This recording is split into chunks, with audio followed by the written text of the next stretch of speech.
ഈ രണ്ട് ചെറുപ്പക്കാരുടെ വീഡിയോ ഒന്ന് കണ്ടു നോക്കൂ. താജുദ്ദീൻ, ആ ഗേറ്റ് നടക്കണേ പോകുമ്പോ. ശരി ഉസ്താ. ആ ഗേറ്റ് അടിച്ചല്ലേ, ഇനി അവളും ക്ലീൻ ചെയ്ത് എല്ലാ ജോലിയും നമ്മളാണ് ചെയ്ത് കൊടുക്കാം. മാസം മാസം ജമാഅത്തിന് ശമ്പളം കൊടുക്കുന്നത് വീട്ടിൽ കൊടുക്കുന്ന ഭക്ഷണം കഴിച്ച് മൊബൈലിൽ നിന്ന് കുത്തിരിക്കാനല്ലേ? താൻ ശമ്പളത്തെ കുറിച്ചൊന്നും പറയണ്ട. താൻ എന്താ വിചാരിച്ചേ, ഉസ്താദന്മാർക്ക് മാസം മാസം ലക്ഷങ്ങൾ കൊടുക്കുന്നെന്നാണോ?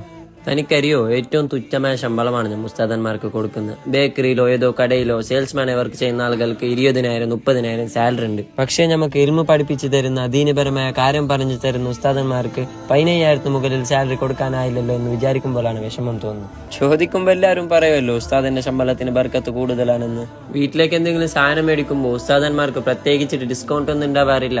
നമ്മൾ കൊടുക്കുന്ന അതേ വിലയാണ് അവരും കൊടുത്ത് സാധനം വാങ്ങുന്നത്. അവർക്കും കുടുംബങ്ങളുണ്ട്, കുട്ടികളുണ്ട്, മക്കളെ കെട്ടിച്ചയക്കേണ്ടതുണ്ട്, വീട് നിർമ്മിക്കേണ്ടതുണ്ട്. ഈ തുച്ഛമായ ശമ്പളം കൊണ്ട് ഇതൊക്കെ എങ്ങനെ സാധിക്കുന്നു?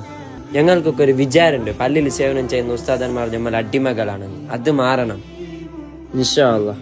ഇന്നത്തെ കാലത്ത് മുസ്ലിം സമൂഹത്തോട് ഏറെ പറഞ്ഞിരിക്കേണ്ട കാര്യങ്ങളാണ് ഇവർ പറഞ്ഞത്. ഒന്ന് ആലോചിച്ച് നോക്കൂ, ബിരുദധാരിയായിട്ടുള്ള ഒരു ഉസ്താദ് 10 വർഷത്തോളം പഠിച്ചിട്ടാണ് പുറത്തേക്ക് ഇറങ്ങുന്നത്. MBBS പോലും അത്രയും പഠിക്കേണ്ടതുണ്ട്. പക്ഷെ അവർക്ക് കിട്ടുന്ന സാലറിയോ, ഒരു കോഴ്സും ചെയ്യാതെ പറമ്പിലേക്ക് കളക്കാൻ ഇറങ്ങുന്ന ഒരാളുടെ കൂലി പോലും പല ഉസ്താദന്മാർക്കും ഇല്ല എന്നുള്ളതാണ്. മതിയായ സാലറി പള്ളികളിൽ നിന്നും മദ്രസകളിൽ നിന്നും അവർക്ക് ലഭിക്കുന്നില്ലെങ്കിൽ എങ്ങനെയാണ് നമ്മുടെ ഉസ്താദന്മാർക്ക് അതിജീവിക്കാൻ കഴിയുക?